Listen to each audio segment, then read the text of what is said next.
Romeo and Juliet, Part 1, The Masked Ball.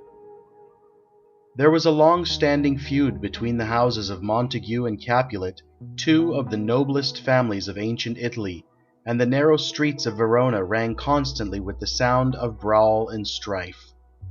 The enmity between the heads of the family and their noble kinsmen descended, of course, to their retainers, and the servants of both houses never met without quarrel and frequent bloodshed. The Prince of Verona vainly tried to stop this incessant bickering. Again and again it burst out with renewed fury. 3 serious outbreaks had already occurred in the city, when not only the servants of the families, but even respectable citizens had joined in the fray, and became, for the moment, furious partisans of one side or the other. Finally, the prince, enraged by another of these skirmishes, started by the servants, but joined in afterwards by the heads of the houses themselves, pronounced sentence indignantly on Montague and Capulet. If ever they disturbed the streets again, he declared, their lives should pay the forfeit of the peace. When the rioters had dispersed and the prince had retired, Lady Montague began to make anxious inquiry about her son, saying how glad she was that he had not been in the fray. Her nephew Benvolio replied that an hour before dawn, driven to walk abroad by a troubled mind, he had seen young Romeo walking in a grove of sycamore outside the city, but that, as soon as Romeo became aware of his approach, he stole away into the covert of the wood. To this Montague added that his son had been seen there many mornings, evidently in deep sorrow, and that when he was in the house he penned himself up in his own room, shut up his windows, locked out the fair daylight, and made an artificial night for himself. Montague neither knew the cause of this strange behaviour, nor could he learn it of him, though both he and his friends had earnestly entreated Romeo to tell them the cause of his grief. At this moment the young man himself came in sight, and Benvolio hastily begged his uncle and Lady Montague to step aside, saying that he would certainly find out what was the matter. Perhaps Benvolio used more tact in dealing with his cousin, or perhaps Romeo was at last not sorry to confide his trouble. At any rate, he confessed to Benvolio that the reason of his unhappiness was that he was in love with a beautiful lady called Rosaline, who was very cold and indifferent, and did not in the least return his affection. As there seemed no hope of Romeo's winning the lady, Benvolio very sensibly advised him to think no more about her, but to try to find someone else equally beautiful and charming. Romeo replied that this was quite impossible, but Benvolio did not at all despair of effecting his cure. And, as it happened, the very remedy suggested was successful, and that within the next few hours. This was how it came about. The rival house of Capulet, like that of Montague, boasted of but one child, but while the Montagues' was a son, Romeo, the Capulets' only surviving offspring was a daughter, a lovely young girl called Juliet. Up to the present Juliet had been too youthful to take part in the gaieties of the world, but a certain noble young count called Paris, a kinsman of the Prince of Verona, had already been attracted by her charms, and now begged permission from her father to pay his suit to her. Capulet replied that Juliet was very young still to think of marriage, but that if Paris liked to try to win her heart, and succeeded in doing so, he would willingly add his consent to hers. Further, he said that he was holding that night an old accustomed feast, to which he had invited a number of guests, including many beautiful maidens.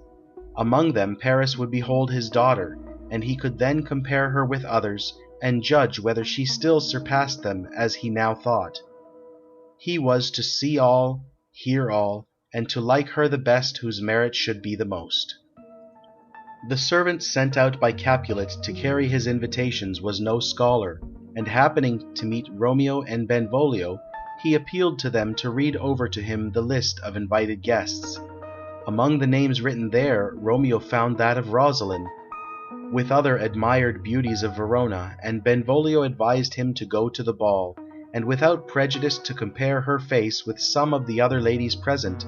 when he would find that, after all, she was no such paragon.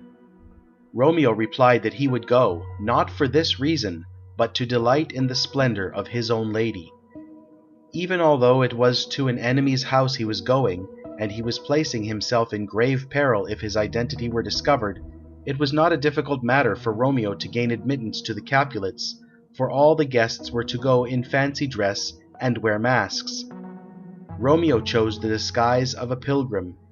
When the night came he was still sad at heart, and declared he would join in no dancing. He had a soul of lead that bore him to the ground, so that he could hardly move. Besides Benvolio, on this night Romeo had with him another friend, a very light-hearted, witty gentleman called Mercutio, a kinsman of the Prince of Verona. As they went along, Mercutio tried to laugh Romeo out of his melancholy mood, and to chase away his sadness with his gay chatter. But nothing he could say served to cheer up Romeo. A dark misgiving seemed to hang over him, and it was with no festive spirit that he entered the brilliantly lighted hall of Capulet's house. All here was splendour and gaiety. Crowds of quaintly dressed figures wandered to and fro.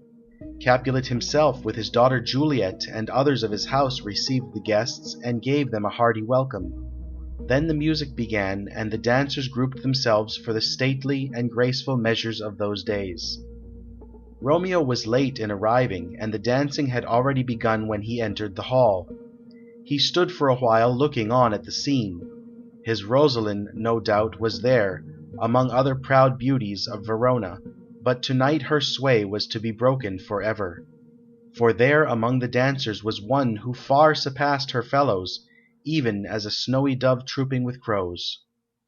In the dazzling radiance of her first youthful bloom moved the daughter of the house, and when he saw this slender maiden with her peerless beauty, and her locks of shining gold, all lesser feelings melted out of Romeo's heart, and he knew he had never really loved till now.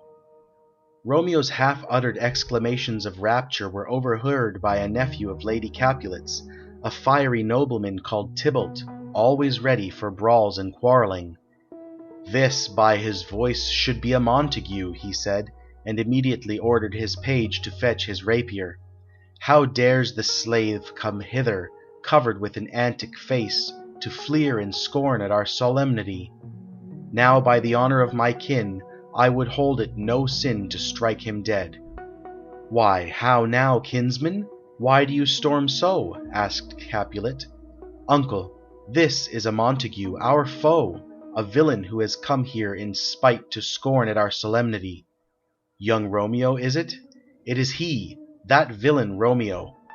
"Content you, gentle cousin, let him alone," said Capulet. "He bears himself like a gallant gentleman, and to say truth, Verona boasts him to be a virtuous and well-governed youth.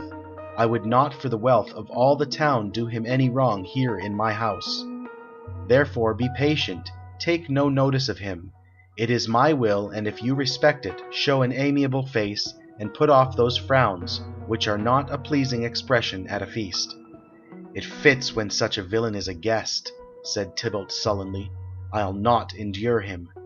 "He shall be endured," said Capulet sternly. "What, good man, boy? I say he shall. Go to." "Am I the master here, or you? Go to. You'll not endure him. You'll make a mutiny among my guests. You'll be the man." "Why, uncle, it's a shame," persisted Tybalt. "Go to. Go to," cried the exasperated old man.